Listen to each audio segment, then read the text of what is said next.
Have you ever wondered about Africa's role in the Bible? It's a fascinating topic, often overlooked, that can shed light on the interconnectedness of ancient civilizations.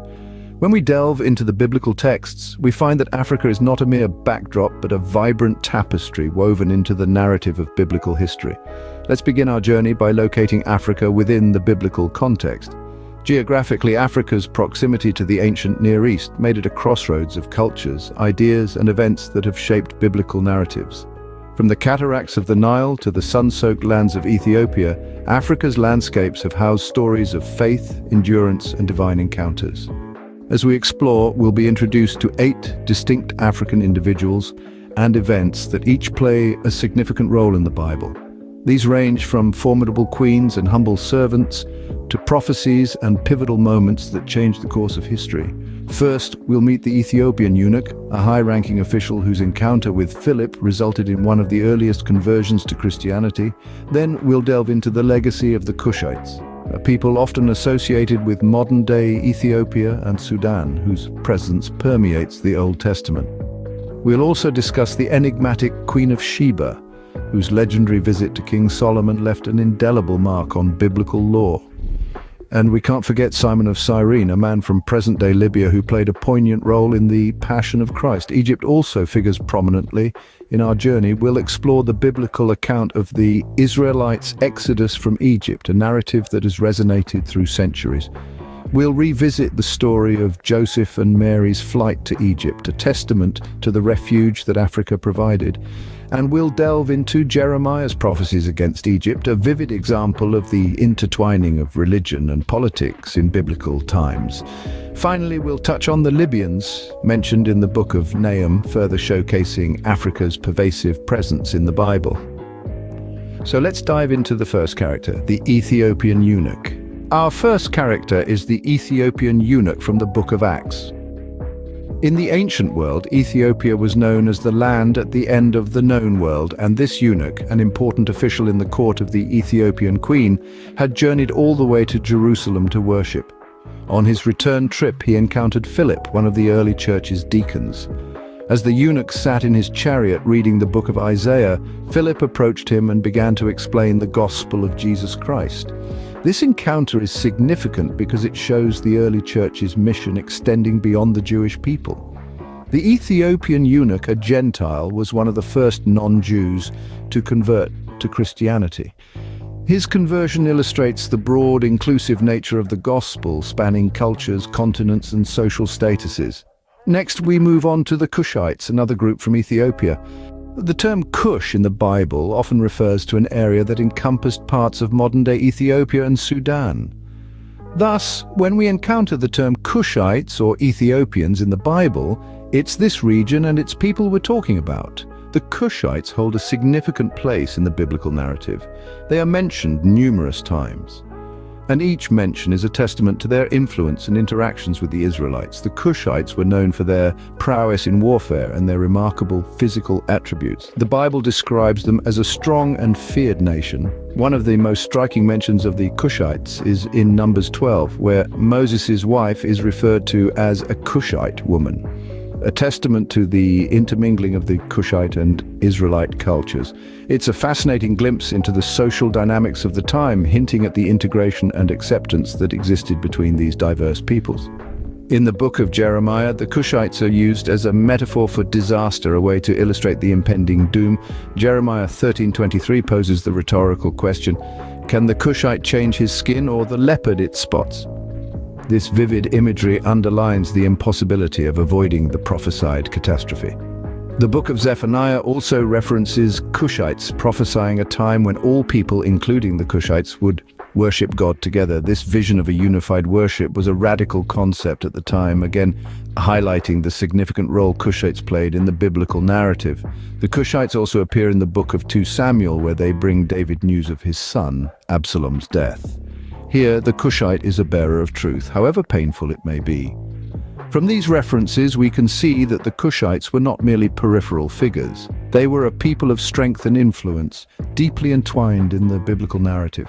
Their presence in these texts reflects their significance in the ancient world, and their interactions with the Israelites offer fascinating insights into the cultural and social dynamics of the time. From the Cushites, we travel to the realm of the famous Queen of Sheba. The Queen of Sheba, a figure of intrigue and mystery, hails from the Old Testament. Imbued with immense wisdom and wealth, she ruled a prosperous kingdom located in what's present-day Ethiopia or Yemen. Her story truly takes flight when she hears about the legendary wisdom of King Solomon of Israel. Intrigued, she decides to test him with hard questions, embarking on a daunting journey across the desert with a grand caravan bearing spices, gold, and precious stones. Upon her arrival, King Solomon not only answers her questions but leaves her utterly astounded with his wisdom, wealth, and the splendor of his kingdom. So profound is her experience that she praises Solomon's God, acknowledging a wisdom and prosperity that surpasses her expectations. This encounter signifies a peaceful alliance and cultural exchange between two great kingdoms, underscoring the universality of wisdom and the unifying power of faith. Now let's turn to the New Testament, to Simon of Cyrene. Simon of Cyrene appears in a crucial moment in the New Testament. This man, hailing from Cyrene, now modern-day Libya, was thrust into one of Christianity's most defining moments.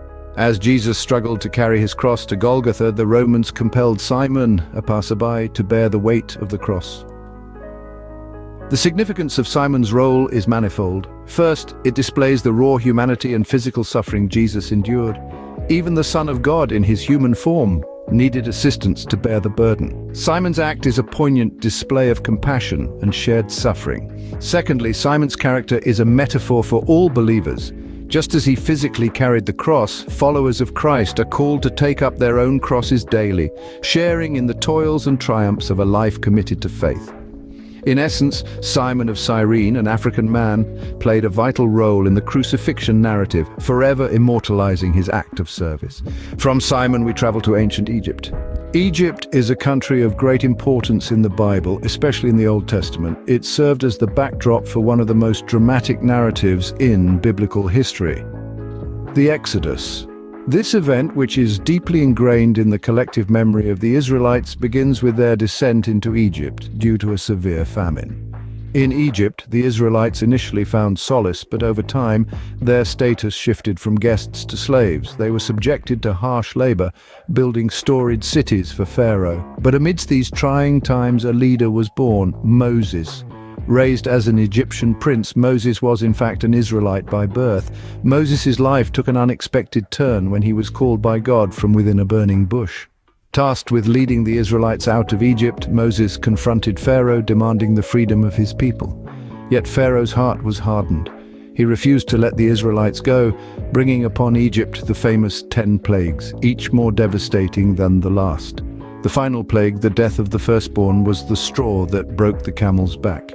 Pharaoh finally relented, and the Israelites began their exodus. They left in such haste that the bread they carried didn't have time to rise, hence the tradition of eating unleavened bread during Passover. Guided by a pillar of cloud during the day and a pillar of fire at night, the Israelites journeyed towards the promised land.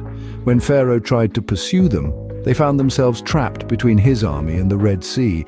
But through divine intervention, the sea parted, allowing the Israelites to cross on dry land. When Pharaoh's army tried to follow, the sea closed upon them, sealing their fate. The Exodus serves as a powerful story of liberation and divine providence. It is a testament to the indomitable spirit of the Israelites and their unwavering faith in God. From the Exodus, we move to another event in Egypt, Joseph and Mary's flight. According to the Gospel of Matthew, Joseph and Mary fled to Egypt with the baby Jesus. Now, this was no ordinary journey. It was a flight of faith and protection undertaken in the dead of the night, prompted by a divine dream. Joseph, being a man of faith, heeded the angel's warning about Herod's murderous intent and took his family to Egypt. This sojourn in Africa, although brief, holds immense significance. Egypt, often symbolizing a place of refuge in biblical narratives, once again became a sanctuary for God's chosen. In this case, the Holy Family. This flight to Egypt was not just a geographical shift, but it also marked a pivotal moment in the life of Jesus. Challenging as it was a testament to God's providence and protection. This story reminds us of the divine hand guiding and protecting even in the face of imminent danger. Let's continue with another Egypt-related event, Jeremiah's Prophecies. Jeremiah, a major prophet in the Bible, made some dire prophecies against Egypt. Now let's delve into Jeremiah's prophecies and their significance. Jeremiah, who lived during the 7th and 6th centuries BC, was a prophet during a tumultuous time in the history of the Israelites. He was known for his prophetic messages, warning of disaster and calling for repentance. Among his prophecies, a notable set was directed against Egypt, a powerful empire of the time. These prophecies are found in the book of Jeremiah. Specifically in chapters 46 to 49, Jeremiah prophesied that Egypt would fall to the Babylonian Empire. In a vivid metaphor, he described Egypt as a beautiful heifer about to be bitten by a gadfly from the north. This northern invader was none other than Nebuchadnezzar, king of Babylon. This prophecy was significant as Egypt was seen as an invincible force at the time. Jeremiah's prophecy was a bold statement, predicting the fall of a powerful empire. It also carried a spiritual message, warning the Israelites against trusting in worldly powers for salvation. As prophesied, Egypt did fall to Babylon, validating Jeremiah's prophetic gift. The fall of Egypt served as a stern reminder of the transient nature of worldly power and glory. It also underscored the importance of spiritual faithfulness and reliance on God. Jeremiah's prophecies against Egypt are also important in understanding the geopolitical dynamics of the era. They provide insight into the power struggles and conflicts that shaped the ancient Near East. These prophecies, while historical in nature, still hold relevance today. They remind us of the fleeting nature of worldly power and the importance of faith and spiritual strength. So, in Jeremiah's prophecies against Egypt, we witness the power of prophetic voice, the fulfillment of divine prophecy, and the lessons it carries for humanity. Our final stop is with the Libyans, as mentioned in the book of Nahum. The Libyans make their appearance in the book of Nahum. Often overlooked, but certainly not insignificant, they are mentioned in the context of Nahum's prophecies against the city of Nineveh.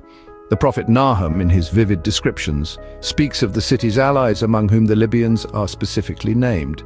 These Libyans, known in the Hebrew Bible as Put, were renowned for their prowess in battle, a reputation that Nahum draws upon in his prophecy. The mention of Libyans here, as part of Nineveh's powerful defense, underscores the scale of the impending disaster for the city. It is a poignant reminder that even the mightiest alliances could not withstand divine judgment. In this way, the Libyans, though a minor detail in the grand narrative, provide a crucial element to the prophecy's dramatic imagery. Their involvement in the narrative emphasizes the universality of the Bible's message, transcending geographical and cultural barriers. That concludes our journey through Africa's role in the Bible. We've journeyed through time and across continents to explore Africa's role in the Bible. From the ancient kingdoms of the Near East to the expansive landscapes of Africa, the Bible's narrative threads weave a rich tapestry of human history and divine intervention. We delved into the story of the Ethiopian Eunuch, a high-ranking official who found faith during an encounter with Philip on a desert road. His story is a testament to the far-reaching influence of faith, crossing borders and social standings. Next, we explored the Cushites, or Ethiopians, a people mentioned numerous times in the scriptures. The Bible's representation of Cush not only acknowledges the region's existence, but also its significant influence during biblical times. Then we journeyed to the realm of the Queen of Sheba, a figure of wisdom and wealth who sought Solomon's counsel, further emphasizing the exchange of knowledge and culture between Africa and the Near East. We also recalled the poignant tale of Simon of Cyrene, an African man who bore Jesus' cross, etching his name in the most sacred narrative of the Christian faith. The story of the Exodus led us to Egypt, a civilization that plays a central role in the Old Testament. From Pharaoh's reign to the Israelites' liberation, Egypt's biblical narrative is rich and complex. We revisited Egypt in the tale of Joseph and Mary's flight, a testament to the nation's role as a place of refuge in times of peril. Jeremiah's prophecies against Egypt offered us a glimpse into the tumultuous relationship between the Israelites and the Egyptians, underscoring the power of divine prophecy. Finally, we touched on the Libyans, a North African people mentioned in the book of Nahum, further expanding our understanding of Africa's representation in the scriptures. Thank you for joining us on this journey. We hope it has enriched your understanding of Africa's role in the Bible.